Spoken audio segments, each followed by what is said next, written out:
Excelling as a student athlete requires discipline and drive. George Lengvari knows this firsthand. George starred on the court and in the classroom at both Concordia and McGill. In the 1960s, he was a dominant forward and center at Loyola College, one of Concordia's two founding institutions, and energized the sports scene on campus. As the most valuable player on Loyola's 1962-63 team, George powered his squad to a league title and championship tournament berth. From there, he went on to play for 3 seasons at McGill, serving as team captain in 1964-65 before graduating with a law degree in 1966. George earned places in both Concordia's Sports Hall of Fame and McGill basketball's Wall of Honor.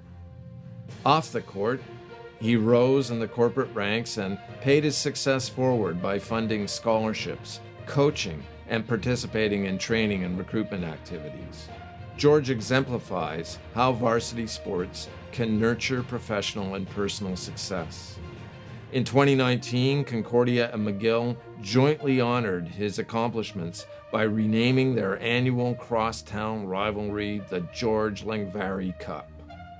Earlier this year, his service and philanthropy were recognized nationally when he was named one of the 2 inaugural winners of the U Sports Mitchell Family Alumni of the Year Award. With his generous gift of $2 million to boost basketball at his alma maters, Concordia and McGill, George is encouraging the next generation of student athletes to excel and triumph on and off the court. Thank you, George. Your generosity will inspire student athletes at both of our great universities to soar to new heights.